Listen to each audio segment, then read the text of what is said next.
Bonjour à tous et en ces temps perturbés, soyez les bienvenus sur le plateau d'À la Source. Voici les titres que nous allons développer dans cette édition. Après l'Italie et l'Espagne, la France est désormais elle aussi confinée et s'organise pour lutter contre le coronavirus.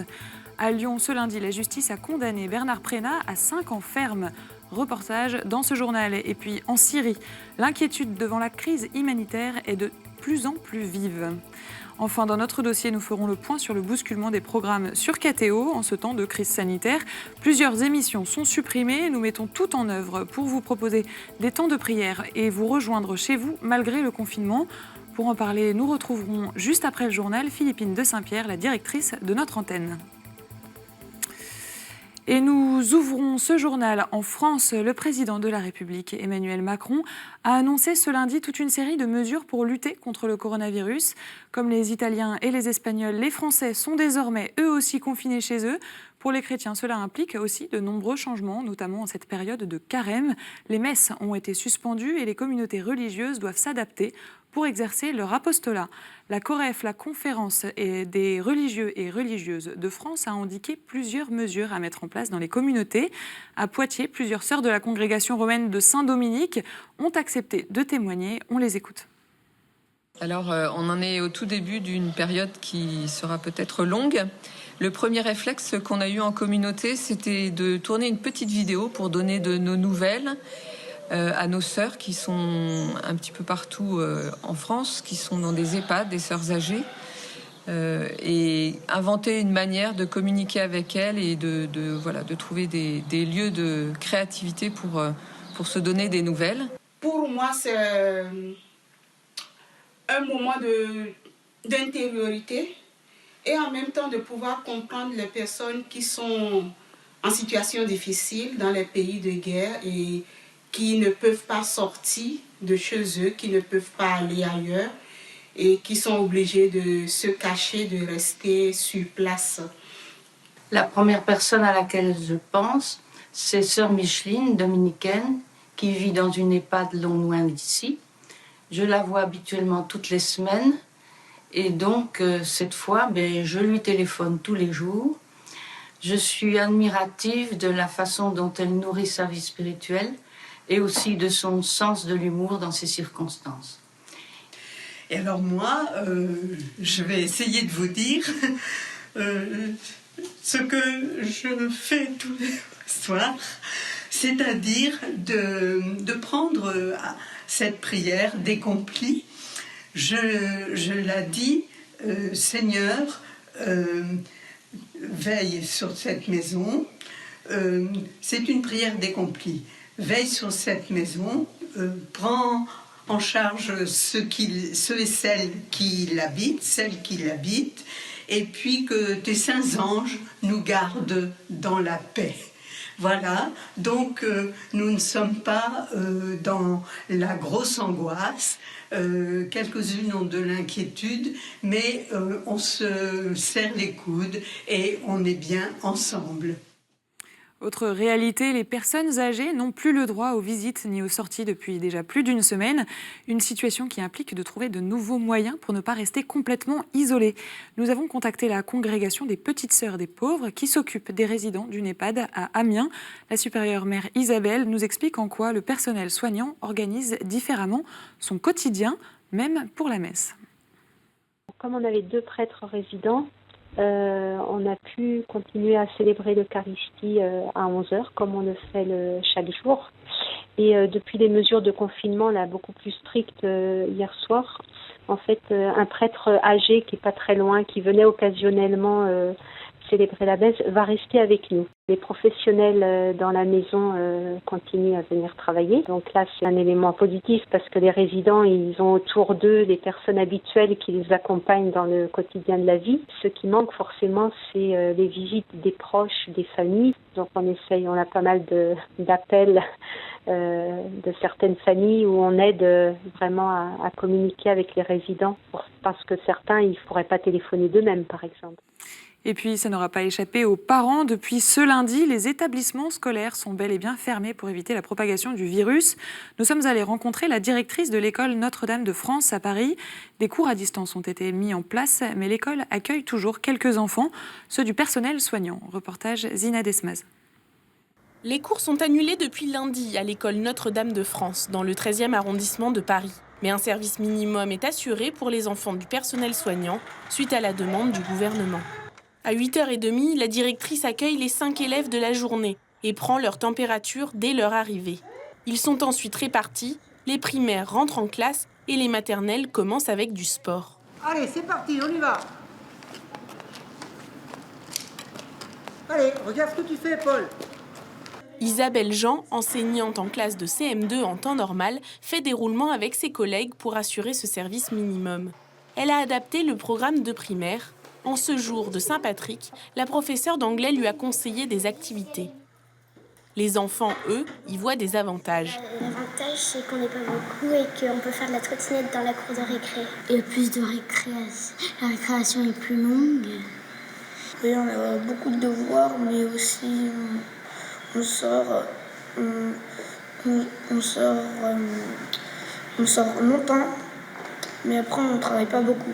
Pour le reste des 1000 élèves de l'école confinés chez eux, la continuité pédagogique a été mise en place par Sophie Laurence, la directrice, qui a demandé à toute l'équipe enseignante d'envoyer les cours par Internet. On a une grande attention à non seulement faire une veille pédagogique, mais aussi faire une veille éducative. Donc on a des enseignants qui sont en train de repérer sur tous les sites les émissions de télévision, les émissions de radio. Les musées ont fait des émissions pour des visites virtuelles de musées. Donc il y a beaucoup de liens culturels et éducatifs que nous allons donner aux familles, parce qu'on trouve que c'est important qu'il n'y ait pas que la classe. Et puis, à ma grande joie, des enseignants sont aussi sur une veille spirituelle, de façon à ce que nos élèves aient aussi la continuité du catéchisme qu'ils ont à l'école. Pour les enfants présents, un aumônier viendra célébrer une messe dans la chapelle de l'école. Pour la première fois de son histoire, le sanctuaire de Lourdes va fermer ses portes. Pour autant, la prière continue. Monseigneur Ribado Dumas, le recteur du sanctuaire, a annoncé la mise en place d'une neuvaine à partir du 17 mars et jusqu'au 25 mars pour la fête de l'Annonciation. On écoute.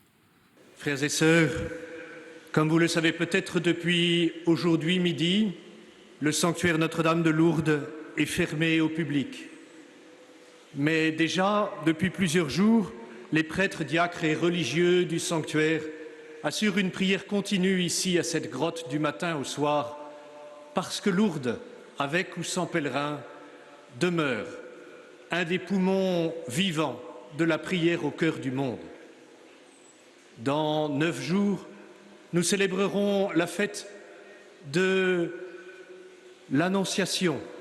C'est ce jour-là qu'ici, Marie, en 1858, a révélé son nom à Bernadette. Je suis l'Immaculée Conception. Nous entrons dans cette grande neuvaine de prière à laquelle je souhaite que des milliers, des dizaines de milliers, des centaines de milliers de priants puissent se joindre aux prêtres qui, ici, viendront prier dans différentes langues le chapelet. Puissions-nous nous unir les uns et les autres à cette prière aujourd'hui avec les mystères douloureux du rosaire. La neuvaine sera diffusée tous les jours sur KTO à 15h30 en direct. Vous pouvez aussi déposer vos intentions de prière en vous rendant sur le site du sanctuaire de Lourdes. Dans ce journal, nous revenons également sur la situation en Italie et plus particulièrement à Rome et au Vatican. Dimanche après-midi et malgré le confinement, le Saint-Père est sorti du Vatican pour se rendre en la basilique Sainte-Marie Majeure. Une église chère au pape François, il a l'habitude de s'y rendre pour les grandes fêtes mariales, mais aussi avant chacun de ses voyages internationaux. Il y a prié la Vierge Marie, appelée Salus Populi Romani, lui demandant la fin de la pandémie qui frappe l'Italie et le monde. Il a également imploré la guérison de nombreux malades et prié pour les travailleurs de la santé, les médecins, les infirmières et ceux qui, par leur travail, garantissent le fonctionnement de la société. Le pape s'est ensuite recueilli devant le crucifix de l'église San Marcello al Corso, une dévotion qui n'est pas anodine puisque les fidèles avaient prié devant ce crucifix lorsque Rome a été sauvée de la peste en 593, mais aussi du choléra en 1837. Retour en France. Malgré l'épidémie de coronavirus, la justice continue son travail. Le verdict du procès de Bernard Prénat a donc bien été rendu ce lundi 16 mars 2020. L'ancien prêtre a été reconnu coupable d'agression sexuelle sur mineur. Il a été condamné à 5 ans de prison ferme. Bernard Prénat a 10 jours pour faire appel de cette décision. Reportage Laurent Hirsch. Ce lundi matin, le tribunal judiciaire de Lyon est exceptionnellement fermé. Toutes les affaires sont suspendues à cause de la pandémie de coronavirus. Seul le verdict du procès de Bernard Prénat est maintenu. C'est plus que légitime, les délais ils doivent être tenus. Je pense que toutes les précautions nécessaires ont été prises pour éviter justement, vu la conjoncture, de prendre des risques. Mais pour les victimes, c'est légitime, j'allais dire tout le monde, et puis évidemment pour Bernard Prénat aussi. Légitime qu'aujourd'hui tout le monde soit fixé sur son sort. L'ancien prêtre, accusé d'agression sexuelle sur de jeunes scouts dans les années 70-80, écope de 5 ans de prison ferme, à la satisfaction des quelques parties civiles présentes. Je pense que la condamnation elle a été suffisamment claire et étayée, et c'est vraiment un gros soulagement. On a d'ailleurs la procureure qui est venue nous parler à la fin du délibéré, c'était vraiment très touchant. On a une avocate qui a pleuré parce que voilà, c'était un dossier très émouvant et voilà, c'est une grosse passe qui se tourne, j'espère. Cette condamnation, inférieure aux réquisitions du parquet qui réclamait 8 ans ferme, est trouvée encore trop sévère par l'avocat de l'accusé. Mon sentiment aujourd'hui, c'est qu'une peine de 5 ans qui permet d'être assortie pour partie d'un sursis aurait dû l'être. Pour partie. Et je pense que cela aurait pu correspondre à une réponse qui est une réponse pour des faits qui ont 30 ans. Je crois qu'à l'époque, s'il avait été jugé pour ces faits-là, c'est dans ce registre-là qu'il aurait fallu chercher le caractère de la peine. Bernard Prénat encourait au maximum 10 ans de prison. Il a désormais 10 jours pour faire appel. Et dans l'actualité internationale, la Syrie est particulièrement éprouvée en ce moment. La crise humanitaire dans la région d'Idlib est de plus en plus dramatique. Monseigneur Golnisch, le directeur de l'Œuvre d'Orient, nous a fait part de son inquiétude pour les Syriens qui vivent une guerre civile depuis plus de 10 ans. On l'écoute. Oui, la situation en Syrie est dramatique, bien sûr dans la poche d'Idlib dont on parle beaucoup, qui est encore la zone de guerre, dans laquelle il y a une population civile qui est regroupée. D'ailleurs, souvent des populations qui ont été exfiltrées en quelque sorte des zones de combat dans le reste du pays. Et lorsque les combats devenaient trop durs, les rebelles demandaient une trêve. Et par la médiation de la Russie, ces personnes étaient envoyées à Idlib. Alors, ça a été dans la Ghouta, ça a été près de Damas, ça a été à Homs, ça a été à Alep. Et donc évidemment, à force de regrouper les rebelles dans la poche d'Idlib, on a là un lieu de drame, de fixation évidemment des tensions. Et il y a une population civile qui est en détresse. Pour lui, les derniers accords de l'Union européenne à propos de la crise en Syrie sont contre-productifs. Il nous explique pourquoi. C'est très simple. On essaye d'envisager des sanctions, de faire des sanctions contre la population syrienne pour essayer de faire pression sur le gouvernement syrien. Mais ça pose un problème éthique grave parce qu'on ne peut pas à la fois mettre en doute la légitimité du président syrien, du président Assad, et en même temps faire souffrir la population, parce que c'est contradictoire. Si on met en doute la légitimité du président Assad, ça veut dire que d'une certaine manière, la population syrienne serait une victime. Parce que notre attitude est contradictoire et ces sanctions sont contre-productives, même par rapport à ce qu'essaye de faire l'Union européenne, par rapport au but qu'elle veut atteindre. Voilà pour les actualités retenues ce mardi. On passe maintenant au dossier.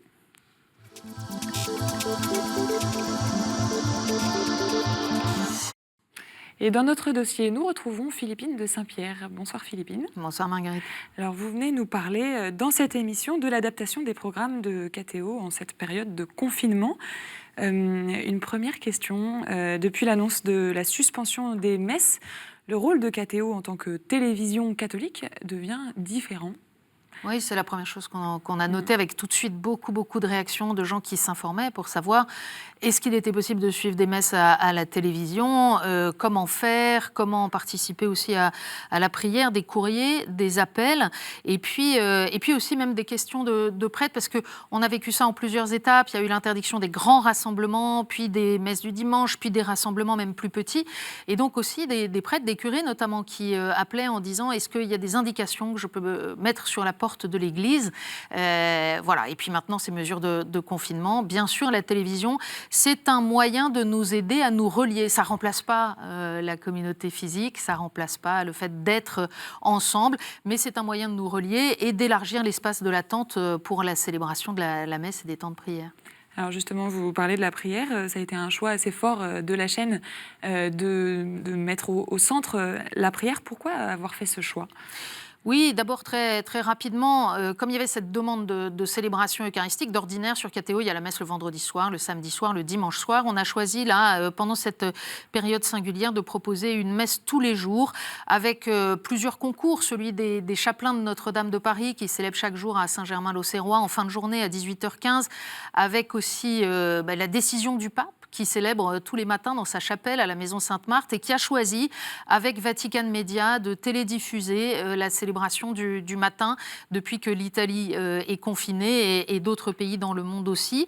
Donc on a choisi de retransmettre ces messes tous les jours. Et puis sur KTO, la journée elle est structurée aussi avec les offices de la liturgie des heures, et les fraternités monastiques de Jérusalem continuent de prier les laudes, l'office du milieu du jour.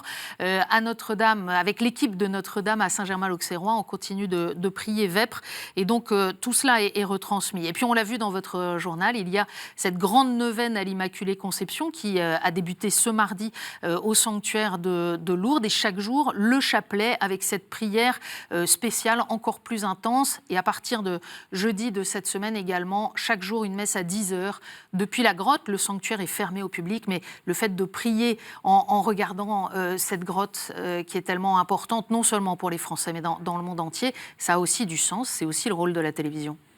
Alors justement, ce rôle de la télévision, vous en avez parlé tout à l'heure, c'est d'accompagner ces téléspectateurs, nos téléspectateurs qui sont confinés chez eux. Concrètement, qu'est-ce que vous avez prévu pour cet accompagnement ? Alors, je viens de le dire, beaucoup de rendez-vous de messes et de prières tous les jours, bien sûr dimanche compris, mais évidemment, il n'y a pas que ça dans la télévision. Alors, il y a d'abord un premier rendez-vous qu'on met en place là, à partir de ce mercredi, chaque jour en direct à 14h30. KTO ouvre sa ligne téléphonique, ses réseaux sociaux, autour d'un café en direct avec un curé et puis avec notre rédacteur en chef actualité, Florent Lévesque. On accueillera les questions qui se posent. C'est un échange qui se veut pastoral et spirituel. Quelles sont les questions qu'on porte comme chrétiens pour vivre ce temps ? Quels sont les sujets auxquels on est confronté à la fois dans notre quotidien et puis aussi dans notre vie intérieure ? Eh bien, c'est l'occasion d'échanger. Il y a d'autres moyens de vivre cet accompagnement. Les padres blogueurs, par exemple, eh bien, ils ont lancé une chronique quotidienne qu'on va proposer également à l'antenne, qu'on retrouvera à plusieurs moments de la journée. Et puis, vous savez, cette crise, elle rend aussi notre charité plus inventive. Et il y a beaucoup d'initiatives qui fleurissent, à la fois pour être en lien par la vidéo, mais aussi pour se donner des tuyaux les uns aux autres, comment prendre des nouvelles de ceux qu'on ne peut plus aller visiter, comment être créatif. Et tout cela mérite d'être partagé. Donc le Catobuzz, qui est cette proposition d'habitude hebdomadaire de partager tout ce qui bruisse un peu sur la toile catholique, sur Internet, eh bien désormais c'est un rendez-vous quotidien pour partager aussi les bonnes initiatives et les idées créatives. Une manière de vivre ce temps spécial en tant que chrétien et en chrétien. Absolument. Essayer de le vivre en chrétien, et pour ça de s'aider mutuellement, parce que chacun est coincé chez lui dans des circonstances qui sont très différentes. On pense bien entendu à ceux qui sont malades, on pense à ceux qui sont isolés, tout seuls, confinés tout seuls. On pense à ceux qui souffrent de ne plus pouvoir voir des proches malades et qui sont inquiets pour eux, qui portent cette inquiétude. Le pape le disait en commençant la messe il y a 2 jours. On pense aussi aux familles qui accueillent chez elles une personne porteuse de handicap, et le quotidien est difficile dans ces circonstances de confinement. Et puis à nous tous qui sommes confrontés à des tas de questions au jour le jour. Donc cet échange de paroles, nous le croyons utile, et on est heureux d'ouvrir l'antenne de KTO pour cela. Alors c'est un temps d'autant plus particulier que les chrétiens sont en plein carême. Justement, les célébrations du carême vont continuer sur KTO. Est-ce qu'il y aura des particularités en plus à cause du confinement? Alors là, bien sûr, il y a des particularités. D'abord, les messes sans peuple, sans fidèles. Et puis, on essaye de continuer les choses au maximum. Le père de Mainthière a accepté de continuer ses conférences de carême. C'est très difficile de parler tout seul, mais il a accepté parce que par les médias, justement, cet accompagnement spirituel de préparation à Pâques peut continuer. Les célébrations de la Semaine Sainte, elles auront lieu à Rome, elles auront lieu à Paris. Elles seront télédiffusées, elles seront évidemment étranges et singulières, mais nous essaierons chacun là où nous sommes de nous y unir et les images, Internet, la télévision peuvent nous y aider, même si encore une fois, ça ne remplace pas la participation. Cette épreuve du manque, peut-être qu'elle sera aussi féconde, en tout cas on peut l'espérer. Alors la vie continue malgré tout, à la fois sur l'antenne de KTO, mais aussi dans le monde. Est-ce que ce moment, ce temps de confinement n'est pas un moment de s'intéresser à plein d'autres choses aussi, de se retrouver peut-être soi-même? Qu'est-ce qu'on peut trouver sur KTO pour nous aider à nous retrouver? Alors c'est paradoxal parce que à la fois si on est en famille par exemple, il y a beaucoup de contraintes à gérer au quotidien et puis en même temps on a du temps. Pour beaucoup, on se retrouve face à ce temps et il s'agit de le rendre fructueux. Alors ça peut être l'occasion de lire, bien sûr, certains l'ont déjà dit. Ça peut être l'occasion, je le disais, de téléphoner aussi à des proches ou à des moins proches et de prendre le temps de parler qu'on a rarement dans nos quotidiens. Et puis ça peut être l'occasion de se former. Je pense par exemple à l'extraordinaire vidéothèque du service web de KTO sur le site internet de KTO. On peut choisir de regarder comme ça des séries d'émissions qu'on ne regarderait pas d'habitude, de retrouver parmi les 30 000 vidéos des formations dans la foi prise au mot, des témoignages, des émissions de réflexion qui vont nous aider. Ça peut être en podcast aussi si on est en train de faire la cuisine pour sa famille. Bref, il y a plein d'outils et il faut s'en servir. Alors, on ne risque pas de s'ennuyer, si je comprends bien. Non, on ne risque pas de s'ennuyer. Et puis, il y a d'autres choses aussi. On ne va pas parler que de la situation présente. Il y a beaucoup de choses qui sont annulées. Le Salon du Livre, l'Assemblée plénière des évêques de printemps qui devait se tenir à Lourdes, la Nuit des témoins de l'AED, tout ça est reporté à des dates ultérieures. Mais il y a aussi plein de programmes qui sont maintenus. Je pense à un documentaire sur la poétesse Marie-Noël ce mercredi soir. Je pense à l'émission Au risque de l'histoire sur la papauté. Beaucoup de programmes. On va proposer aussi des programmes de fiction le vendredi soir. Transgénération, donc on peut les regarder avec des ados aussi. Dieu n'est pas mort, Jésus l'enquête, enfin il y en a plein. Et donc beaucoup de propositions. On peut les retrouver évidemment pour connaître le détail des programmes plus ou moins en temps et en heure à travers notre site internet. Alors peut-être, est-ce que vous avez un message particulier à adresser aux téléspectateurs qui sont confinés aujourd'hui ? Oui, j'en ai plusieurs.